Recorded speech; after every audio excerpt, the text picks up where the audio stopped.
நம்ம ஊரில் எஸ்ஏ ரைட்டிங்கை நம்ம அவ்வளோ பெரிய விஷயமா பார்க்கறது கிடையாது. அது ஸ்கூல் டைமில் இல்லை காலேஜில் நம்ம மார்க் எடுக்கிறதுக்கு பண்ணுற ஒரு விஷயமாக தான் பார்க்கணுமே தவிர, அதை தவிர்த்து we don't see beyond that. But பெரிய பெரிய entrepreneurs like Jeff Bezos, Marc Andreessen, Bill Gates, Sam Altman, இவங்க எல்லாருமே ரைட்டிங்கை ஒரு பெரிய ஹெல்ப்ஃபுல்லான ஒரு டூலாக பார்க்குறாங்க. அவங்களோட திங்கிங்க்கு, புது புது ஐடியாஸ் ஜென்ரேஷனுக்கு, காம்ப்ளெக்ஸ் ப்ராப்ளம் சால்வ் பண்ணுறதுக்கு. ஏன் அப்படி? பட் அதில் என்ன இருக்குது, ரைட்டிங்கில் என்ன இருக்குது? Why even sit down to write? And நம்ம ஊரில் இருக்கிற யூடியூப் கம்யூனிட்டியில் போய்ட்டு நம்ம வந்து if you search like why I should write, what is the importance of writing நீங்கள் போட்டிங்கன்னா there will be hardly any video like ஏன் எழுதணும், what is the importance of writing, எதுவுமே வராது. நோ வீடியோஸ் இருக்கும். அதில் வர வீடியோஸ் எது மாதிரி இருக்குன்னா, இந்த சும்மா கிராமர் சொல்லித்தர மாதிரி, இங்கிலீஷ் வந்து அந்த ஸ்ட்ரக்சர் சொல்லித்தர மாதிரி தான் இருக்குமே தவிர நோபடி எக்ஸ்பிளைன்ஸ் தட். நான் இந்த வீடியோவுக்கு வந்து சர்ச் பண்ணும்போது I was kind of shock to see this. நீங்கள் பார்க்குற வீடியோஸ் எல்லாமே லைக் ஃபாரினர்ஸ் க்ரியேட் பண்ண வீடியோஸாக தான் இருக்கும். And I felt like okay, அதுதான் லைக் நம்ம ஊரில் நமக்கு ரைட்டிங் மேலே இருக்கிற அவேர்னஸ். இங்கே வந்து or entrepreneurs they don't and or influencers they don't teach you to they don't ask you to write, they don't ask you to do stuff. நம்ம வீடியோஸில் இது மாதிரி ஆடியோ கண்டென்ட்லேயே போவோம். And I sometimes feel maybe அதுதான் நம்ம எல்லாருமே பார்த்துட்டு இருக்கிற அந்த ஒரு மிஸ்ஸிங் பசில் பீஸோ இந்தியாவில் அப்படின்னு தோணும். So in this video, I would like to talk about the importance of writing. Yeah, maybe you should write. First வந்து செல்ஃப் அனாலிசிஸ். இப்போ ஒரு ஆர்டிக்கலை நீங்கள் வந்து if you want to publish online, let's say, நீங்கள் வந்து you will make it a point to write things in a way that நீங்கள் அதை வந்து கிளியராக எக்ஸ்பிளைன் பண்ணணும்னு நினைப்பீங்க. So what you will do is you will put your thoughts on paper. நீங்கள் பேப்பரில் எழுதும் போது என்ன ஆகுனா, it will give you the opportunity to freeze your ideas. இப்போ பேசும்போது நீங்கள் ஏதாச்சும் ஸ்பீச் கொடுக்கும்போதோ, ஃப்ரெண்ட்ஸ் கிட்ட பேசும்போதோ, வேர்ட்ஸ் வந்து they vibrate in the air and they'll just disappear instantly. You don't get the opportunity to freeze them and look at them from different like viewpoints, perspectives. But ரைட்டிங்கில் like உங்கள் திங்கிங்கில் வந்து எங்கெங்கே வந்து like week points இருக்குது, எந்தெந்த இடம் ஸ்ட்ராங்காக இருக்குன்னு உங்களுக்கு தெரியும். நிறைய விஷயம் நீங்கள் நினச்சிட்டு இருப்பீங்க உங்களுக்கு நிறைய தெரியும்ட்டு, பட் உங்களுக்கு ஒன்றுமே தெரிஞ்சிருக்காது. சில விஷயம் வந்து உங்களுக்கு ஒன்றுமே தெரியாதுன்னு நினச்சிருப்பீங்க, but when you like keep on the ideas நீங்கள் தேடிட்டே இருக்கும் போது you will start getting more ideas. So that will kind of tell you like okay, இதை பற்றி நமக்கு ஓரளவுக்கு தெரிஞ்சிருக்குன்ட்டு. அண்ட் இன்னொரு விஷயம் பார்த்தீங்கன்னா, லைக் நீங்கள் எழுதுகிற எல்லா விஷயமும் in an article it won't be your own. சில விஷயம் வந்து you will make it a point to research, right? Like மற்றவங்களோட blog பார்ப்பீங்க, மற்றவங்களோட யூடியூப் வீடியோஸ் பார்ப்பீங்க. So it will kind of provide you with an opportunity to cross check with அவங்க என்ன சொல்லியிருக்காங்க, நம்மளது எப்படி அது கூட மேட்ச் ஆகுது, ஓகே நம்மளது இங்கே வீக் பாயிண்ட் இருக்குது, ஓகே நான் இதை வந்து திருத்திக்கணும் அப்படிங்கிற மாதிரி it will provide you with that opportunity which doesn't happen with happen in any other forms of like in the productivity. So that is one thing. And another thing பார்த்தீங்கன்னா, writing helps you come out of all the mental biases that you have, like all the biases உங்கள் society உங்கள் மேலே சின்ன வயசுலேருந்து like உங்களை influence பண்ணிக்கிற அந்த influences, நீங்கள் எப்படி வேர்ல்டை பார்க்குறீங்க, இது எல்லாத்திலிருந்தும் உங்களுக்கு பிரேக் ஃப்ரீ பண்ணுறதுக்கான ஒரு டூலாக இருக்கும் ரைட்டிங். பிகாஸ் இப்போ உங்ககிட்ட இருக்கிற நிறைய வந்து ட்ரைட்ஸ், நிறைய கேரக்டரிஸ்டிக்ஸ் வந்து இட் குட் நாட் பி யார்ஸ். அது வந்து உங்கள் பேரண்ட்ஸ் கிட்டேருந்து நீங்கள் வந்து இன்ஹெரிட் பண்ணதாக இருக்கலாம். உங்கள் சரௌண்டிங், உங்கள் ஃப்ரெண்ட்ஸ், நீங்கள் பார்த்த மூவிஸ், அதெல்லாமே உங்களை இன்ஃப்ளூயன்ஸ் பண்ணி வச்சுருக்கும். ஸோ நீங்கள் வந்து when somebody asks something, ஏதாச்சும் உங்களை பற்றி ஒரு வியூஸ் கேட்டாங்க, what you think about this அப்படின்னு கேட்டாங்கன்னா, நீங்கள் கொடுக்குற இமீடியட் ரியாக்ஷன் வந்து இமீடியட் பதில் வந்து இட் வில் பி மோஸ்ட்லி அந்த இன்ஃப்ளூயன்சஸ்லேருந்து நீங்கள் பேசுகிற ஒரு விஷயமாக தான் இருக்குமே தவிர, அது வந்து உங்களோட லைக் நீங்கள் ரியலாகவே யோசிக்கிற விஷயமா இருக்காது. So writing, when you are writing, something called slow thinking happens. Slow திங்கிங்னா நீங்கள் என்ன நினைக்கிறீங்களோ அதை ஃப்ரீஸ் பண்ணி like you will start to like analyse it from different view points இல்லையா. அப்போ நீங்கள் பண்ணும்போது என்ன ஆகுனா, you will start discovering what you have to say. இப்போ ஆகாஷ்ன்ற ஒரு இண்டிவிஜுவல் அவன் என்ன நினைக்கிறான் இதை பற்றினு ஒரிஜினலாக உங்களுக்கு வந்து தெரியும். And also you will start to realise okay, இது வந்து நம்மளோட திங்கிங் மாதிரி தெரியலையே, இது வந்து நான் இப்படி சொல்ல மாட்டேனே, okay, this shouldn't be thought of in this way. Maybe I should think about that thing in a different way அப்படின்ற மாதிரி you will start doing something called 360 degree thinking. 360 degree thinkingனா ஒரு பாயிண்ட்டை எடுத்துகிட்டு that was introduced by Neil Strauss. அவர் என்ன சொல்லுவார்னா, நீங்கள் எதை பற்றி யோசிச்சாலுமே will make sure to think about it from different viewpoints. இது ஏன் நான் நினைக்கிறேன், இது எந்த இன்ஃப்ளூயன்ஸால் am I thinking this way, and like இது வந்து ஒருத்தவங்க எப்படி பெர்சீவ் பண்ணப்படும், இதை எப்படி நான் கொஞ்சம் டிஃப்ரெண்ட்டாக சொல்லலாம். இது மாதிரி விஷயங்கள்லாம் உங்களை அறியாமலே நீங்கள் when you sit down to write an essay, it happens. So இப்படி நடக்கும்போது you will realize, okay, இது மாதிரியான விஷயம்லாம் நான் பழைய பிலீஃப்ஸ் பழைய தாட்ஸ்லாம் இருக்குது, so I should break free from it, which doesn't happen in any other way.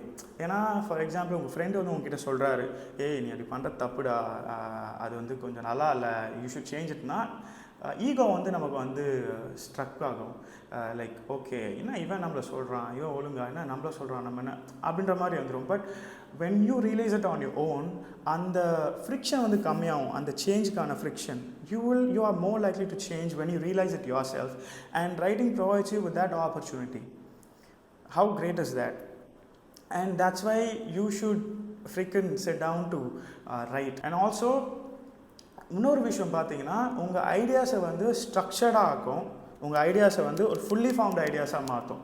இப்போ நீங்கள் ஏதாச்சும் ஒரு டாபிக் பற்றி எழுதுறீங்கன்னா, நம்ம ஜேர்னல் எழுதுகிற மாதிரி எழுத முடியாது. ஜேர்னலில் வந்து you can like right just about anything in any way. You don't right for an audience. So இந்தந்த வார்த்தை யூஸ் பண்ணணும், இந்தந்த டிரான்சிஷன் வரணும், இப்படியெல்லாம் சென்டென்ஸ் ஸ்ட்ரக்சர்ஸ் இருக்குன்னுலாம் நீங்கள் எழுத மாட்டீங்க. ஸோ அது அப்படியே ஒரு ஃப்ரீ ஸ்டைலிங் மாதிரி போகும். But when you're writing, you make sure that ஒரு சென்டென்ஸ்லேருந்து இன்னொரு சென்டென்ஸ் போகும்போது அது ஆடாக இருக்கக்கூடாதுன்னு நினைப்பீங்க. அண்ட் ஒரு பேராகிராஃப்லேருந்து இன்னொரு பேராகிராஃப் போகும்போது அது வந்து அந்த டிரான்சிஷன் வந்து ஒரு மாதிரி friction, it shouldn't have friction, அப்படியே சம்மந்தமே இல்லாமல் இருக்கக்கூடாது.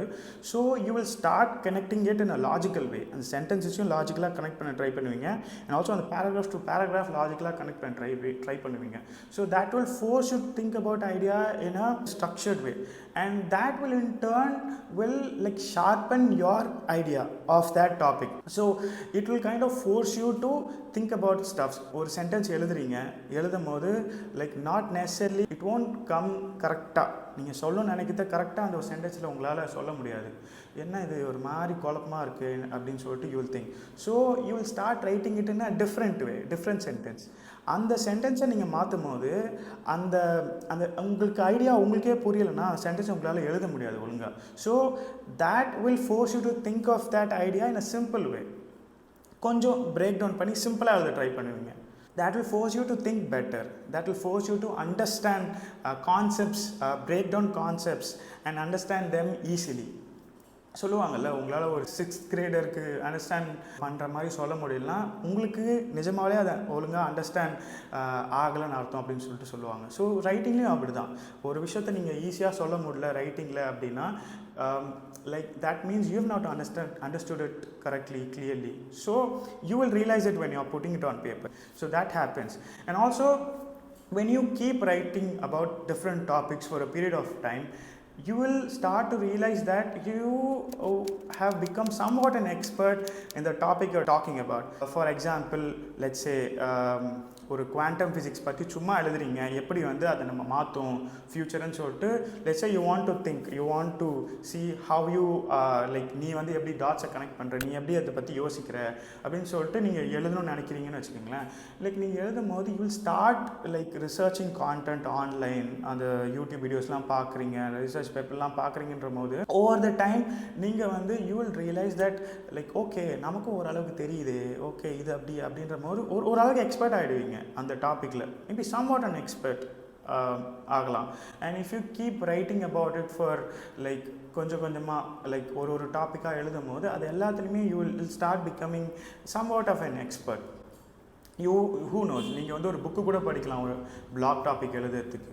So that will make you an expert in that topic. And another thing is writing actually makes you a better speaker. ஏன் நான் அப்படி சொல்கிறேன்னா, இப்போது லைக் ரைட்டிங் இஸ் பேசிக்கலி நீங்கள் நினைக்கிறது உங்கள் பிரெயினில் இருக்கிற விஷயத்த you are unloading it on paper. And நீங்கள் அன்லோட் பண்ணும்போது if you are like when you are like transcribing every thing, you will make sure that your writing coming up with sentence structures that expresses your idea better, clear-ஆ. So that will force you to think of better sentence structures, கரெக்டான words use பண்ணணும்னு நினைப்பீங்க. So your vocabulary, you will enrich your vocabulary. And also you'll enrich like your sentence structures. நீங்கள் யார்கிட்டயாச்சும் ஏதாச்சும் பேசணும், ஏதாச்சும் பண்ணணும், like எங்கேயாச்சும் முக்கியமான இடத்துல பேசணுங்கிற போது like you won't just like scrounge for words. உங்களுக்கு வந்து லைக் உங்களுக்கு வந்து அந்த வேர்ட்ஸ், அந்த சென்டென்ஸ் ஃப்ரேம் ஒர்க்ஸ்லாம் ஆல்ரெடி நீங்கள் since you always like before thought of it beforehand, உங்களுக்கு வந்து அப்போ அது வந்து கொஞ்சம் ஈஸியாக வரும் ஆஸ் அப்போஸ் டு அதை பற்றி நினைக்காமலே இருந்தீங்கன்னா. I'm not only talking about English, I'm talking about Tamil or whatever language. You'll become a better communicator. And what happens when you become a better communicator? You become good at business, you become good at school or whatever. Like என்னென்ன எங்கெல்லாமே like communication தேவையோ அங்கெல்லாம் you'll become better. Another thing is that you'll also become a better debater. For example, யாராச்சும் ஒருத்தவங்க உங்ககிட்ட ஒரு டாப்பிக்கை பற்றி like debate பண்ணணும்னு நினைக்கிறாங்க ஆர் லைக் ஏதாச்சும் பேசணும் அப்படின்ற மாதிரி நினைக்கும் போது when you guys are like debating about it, they'll know that you know stuff because you have taken the freaking time to think about it on paper.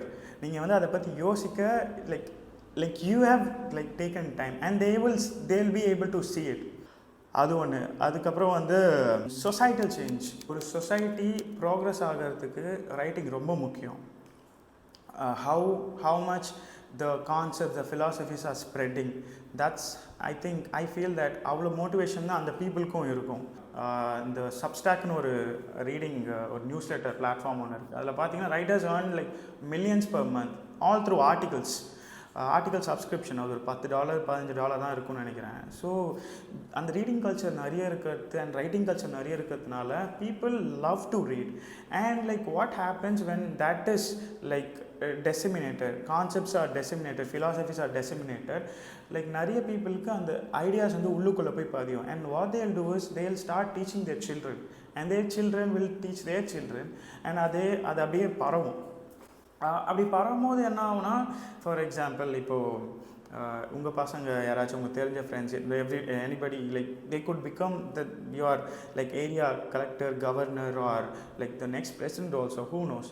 But அப்போ அவங்க போகும்போது லைக் இந்த concepts could guide them to take better decisions. In the concepts could make them a better person. As silly as it may sound, but think about it. அவங்க பசங்களுக்கு சொல்லிக் கொடுக்குற விஷயம் டிஃப்ரெண்ட்டாக இருக்கும்.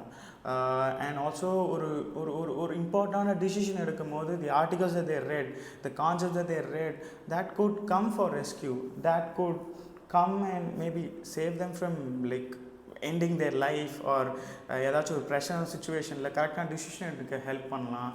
So that's how it just helps people. அது வந்து over the point of time நம்ம புஷ் பண்ணிட்டே இருக்கும் போது, ஆர்டிக்கலை வந்து அந்த சொசைட்டியில் புஷ் பண்ணிட்டே இருக்கும் போது it has that collective impact மாதிரி தெரியும். பால் கிரஹாம், நீங்கள் வந்து ஒய் காம்பினேட்டர் தெரிஞ்சு தான் உங்களுக்கு தெரியும். லைக் அவர் வந்து he is inspired an entire generation of entrepreneurs to write articles. அவரோட articles they've inspired people to start companies. They've inspired people to think about things in a different way. And I think that's why you should give respect to writers. That's why you should writers நீங்க value பண்ணணும். If you don't value them, they won't take the time to write, they won't sit and write. And what happens when you don't have good writers to spread good philosophies or good ideas? You'll have like other people like the jokers, the cringesters, like spreading their content. And when that overpowers, when the cringe things overpower the positive things in the name of entertainment, cheap entertainment, like people's minds, I think it'll be like adulted. அந்த ஒரு positivity இருக்காது, அந்த ஒரு motivation இருக்காது. they will keep looking for cheap entertainment. இது மாதிரி அப்போ நம்ம என்ன பண்ணணும்னா இருக்கிற ரைட்டர்ஸை வேல்யூ பண்ணணும். only we should take care of our writers. இப்போ ஃபார் எக்ஸாம்பிள் ஒரு வயலினிஸ்ட் இருக்கார், ஸ்ட்ரீட்டில் வாசிச்சுட்டு இருக்காருன்னா லைக் ஒரு ஒரு 2 நாள் 3 நாள் அவரால் காசு இல்லாமல் வாசிக்க முடியும்னு வச்சுக்கோங்களேன். லைக் யாருமே வந்து அவருக்கு வந்து காசு வந்து தெருவில் ஸ்ட்ரீட் ஆர்டிஸ்ட் காசு போடலைன்னா 2-3 நாள் வாசிப்பார். But can you do that for like அப்படியே பண்ணிட்டே இருக்க முடியுமா? முடியாது. He has to fend for himself, ஃபேமிலியை பார்த்துக்கும் இப்படிலாம் இருக்கும். He would care to sit down and write. His writing has lot of good things. ஒரு எஸ்ஸே நீங்கள் எழுதுறது மூலிமா you could change your life and you could also change the lives of others. நான் என்ன சொல்லுவேன்னா, ஈவன் லைக் இது ஒரு chicken and egg story மாதிரி தான். நல்ல ரைட்டர்ஸ் இல்லை, நிறைய writers, if you don't write people won't read. நீங்கள் வந்து தள்ளிக்கிட்டே இருக்கணும். ஒரு 4 டைம் 5 டைம் 6 டைம் பார்க்காத கூட 7வது டைம் ஏதோ போட்டிருக்கான்னு சொல்லிட்டு பார்க்க இட் குட் மோட்டிவேட் அது ஏதாச்சும் தோணும். அண்ட் 7வது டைமில் ஹீ குட் ஸ்டார்ட் நிறைய உங்களோட கான்டென்ட் படிக்க ஆரம்பிக்கலாம். And that good change is life. ஏதாச்சும் நான் சொன்னேன் இல்லையா, முக்கியமான டிசிஷன் எடுக்கும்போது லைஃப்பில் it good help him.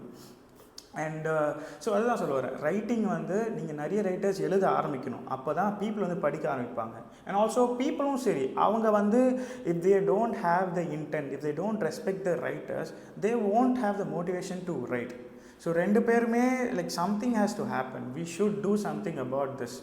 I don't know what is the solution to that, but writing நம்ம வேல்யூ பண்ணணும். ரைட்டர்ஸும் முன் வந்து எழுத ஆரம்பிக்கணும். அப்போ தான் there'll be change in the society. And இது எல்லாத்தையுமே தாண்டி writing should be something that everybody should do daily. அது வந்து ஒரு நம்மளோட இன்ட்ரோஸ்பெக்ஷன் டூல் மாதிரி ஆகலாம். நான் சொன்னேன் இல்லையா, உங்களோட உங்களோட பயஸ் பிலீஃப்ஸ்லேருந்து it will take you out of that and it can give you like அந்த கிளியர் திங்கிங். ஒரு ஐடியாஸை பற்றி யோசிக்கும் போது உங்களை வந்து ரொம்ப கிளியராக திங்க் பண்ண வைக்கும். மற்ற விஷயத்தெலாம் டிஸ்டர்பன்ஸ்லாம் தாண்டி it will help you focus on things. So நம்ம டெய்லியும் we should write and we should encourage people that write for a better future. நமக்கும் சரி, நம்ம சுற்றி இருக்கவங்களும் சரி, இந்தியாவுக்கும் சரி. So write daily.